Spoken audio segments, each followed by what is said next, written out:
This is called Those Shoes. I have dreams about those shoes.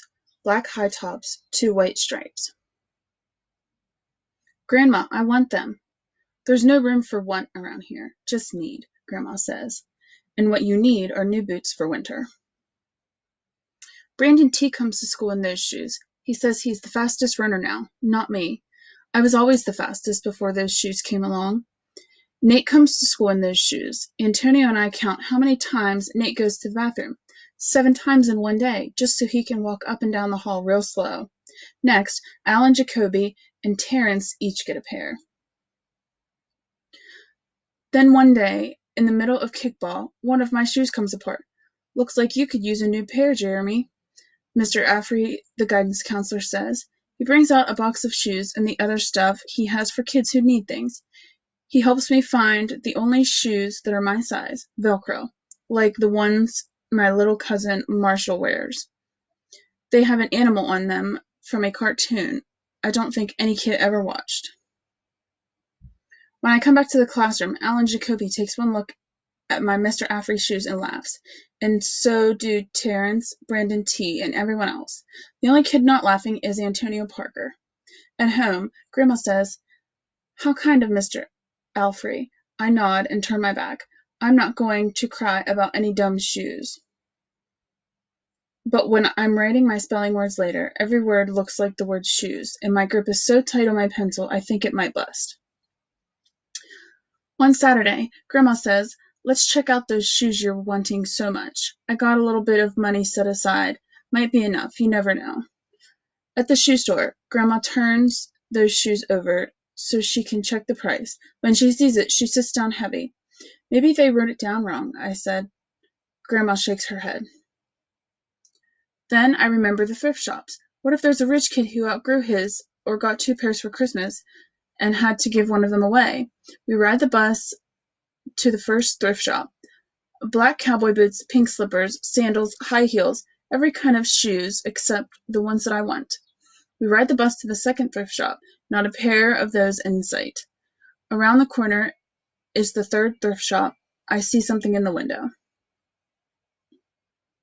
Black shoes with 2 white stripes, high tops. Perfect shape, $2.50. Those shoes.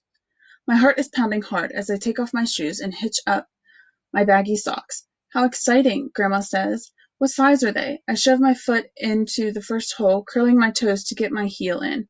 I don't know, but I think they fit. Grandma kneels down on the floor and feels for my toes at the end. "Oh, Jeremy," she says, "I can't spend good money on shoes that don't fit." I pull the other shoe on and try to walk around. "They're okay," I say, holding my breath and praying that my toes will fall off right then and there. But my toes don't fall off. I buy them anyway with my own money, and I squeeze them on and limp to the bus stop. At home, a few days later, Grandma puts a new pair of snow boots in my closet and doesn't say a word about my 2 big feet shuffling around in my 2 small shoes. "Sometimes shoes stretch," I say. Grandma gives me a hug. I check every day, but those shoes don't stretch. I have to wear my Mr. Affrey shoes to school instead. One day, during math, I glance at Antonio's shoes. One of them is taped up, and his feet look smaller than mine. After school, I head to the park to think Antonio is there, the only kid who didn't laugh at my Mr. Affrey shoes. We shoot baskets. A loose piece of tape on Antonio's shoe smacks the concrete every time he jumps. I think, I'm not going to do it. We leap off the swings. I'm not going to do it. We race from one end of the playground to the other. I'm not going to do it, I say. "Do what?" Antonio says, breathing hard. Grandma calls me for supper and invites Antonio over too. After supper, he spies my shoes. "How come you don't wear them?" Antonio asks. I shrug. My hands are sweaty. I can feel him wishing those shoes were his. That night, I am awake for a long time thinking about Antonio. When morning comes, I try on my shoes one last time. Before I can change my mind, the shoes are in my coat. Snow is beginning to fall as I run across the street to Antonio's apartment and put the shoes in front of his door, push the doorbell, and run.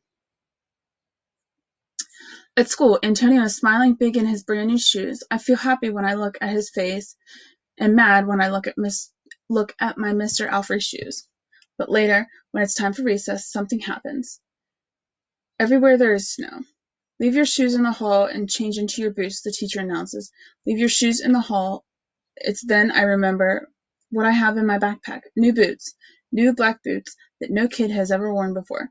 Standing in line to go to recess, Antonio leans forward and says, "Thanks." I smile and give him a nudge. Let's race.